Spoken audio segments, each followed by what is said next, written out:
that an association of benefactors, Yuja Wang and the LA Philharmonic Orchestra with Gustavo Dudamel at the helm conquered the Walt Disney Concert Hall with a breathtaking performance of Bela Bartok's first 3 piano concertos.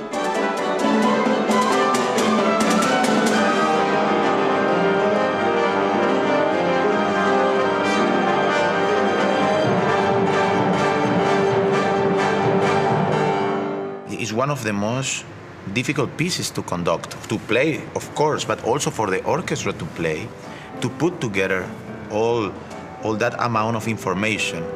Accelerating faster and faster is a typical pattern with Bartok, with characteristic features from Hungarian folk music really emerging.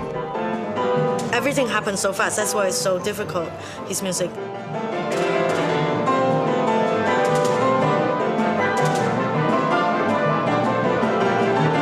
It's hard for the fingers, but it's also hard for the mind to catch up, which probably explains why he's not the most popular composer. But he's just very uncompromising artistically, and in terms of, like, he has this golden ratio, and the way he is so precise about the form and timing. Basically, he's a control freak, I think.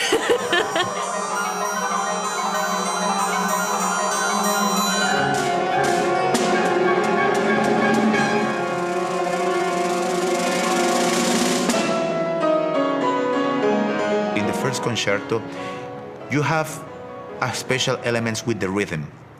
Rhythm became lyrical. You know, percussion instruments became melodic, a dialogue between the piano and the percussion that is unique.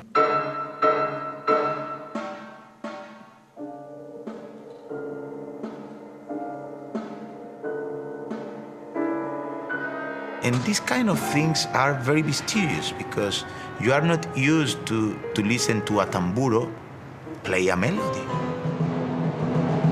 He uses the color of percussion. I think he's creating a different sound world with percussion.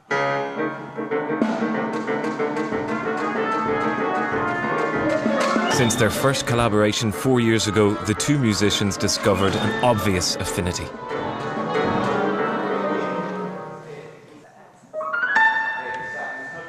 I mean, this concerto was basically impossible, and we just did it in the first rehearsal, just the energy, and yeah, something telepathic if you are in the same wavelength, right? I guess. I don't know what you think.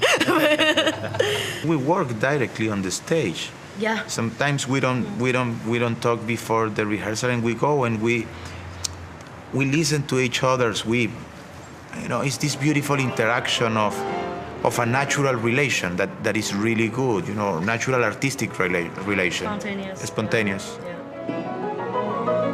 The Piano Concerto No. 1 opens a cycle of 3 series of concerts at the Walt Disney Concert Hall, which combine each concerto of the Hungarian virtuoso with compositions by his compatriots and contemporaries, Stravinsky and Janacek.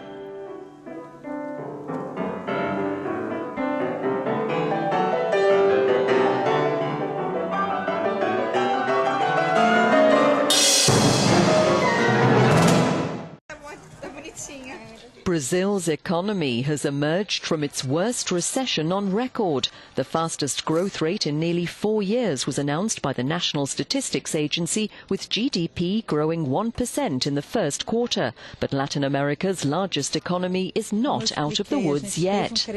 As this official explains, the country's emerging from a low starting point after 8 consecutive quarters of contraction. We'll see what happens from now going forward. The economic upturn boosts President Michel Temer's case for staying in office as he battles a corruption scandal. But 14 million workers remain jobless in Brazil, a country with one of the biggest gaps between the rich and poor. The United States is to pull out of the Paris Climate Accord. President Donald Trump made the announcement in the Rose Garden at the White House. He said Washington will try to renegotiate what he described as more favorable terms for the agreement. But if this is not successful, the deal is off. By addressing the terrorist attack in Manila, in order to fulfill my solemn duty to protect America and its citizens, the United States will withdraw from the Paris Climate Accord, but begin negotiations to re-enter either the Paris Accord or in really entirely new transaction on terms that are fair to the United States, its businesses, its workers, its people, its taxpayers. As of today, the United States will cease all implementation of the non-binding Paris Accord and the draconian financial and economic burdens the agreement imposes on our country. I'd like to ask... Critics say the US is abdicating responsibility and leadership on one of the most significant challenges facing the world.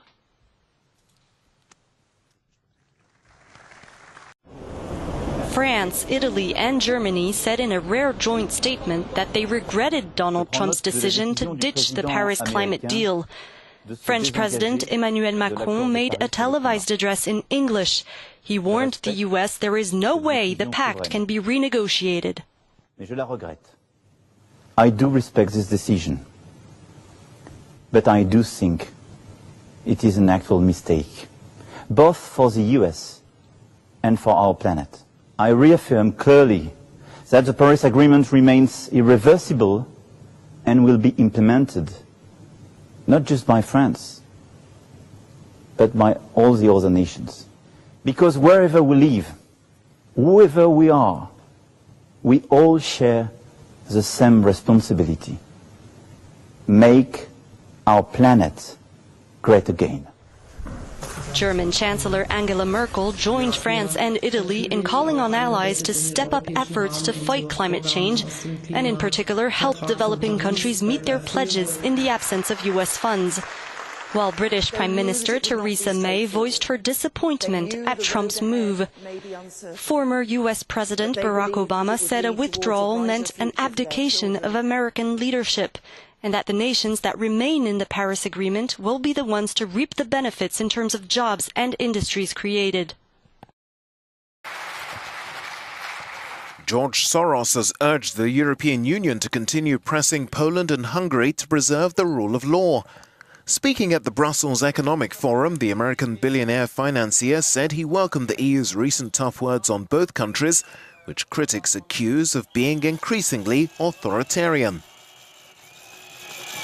I am full of admiration for the courageous way the Hungarian people have resisted the deceptions and corruption of the mafia state that Orban has established. I am encouraged by the energetic way that European institutions have responded to the challenges emanating from Poland and Hungary. Hungary's Prime Minister Viktor Orban has portrayed Soros as a financial speculator only interested in mass migration into Europe. Soros also warned the EU that it's facing an existential crisis, saying the bloc should not let protracted Brexit talks distract it from making vital reforms. Nos va a un espacio comercial y ahora nos está back, nos informa en deportivo con nuestro colega Carl Reuter.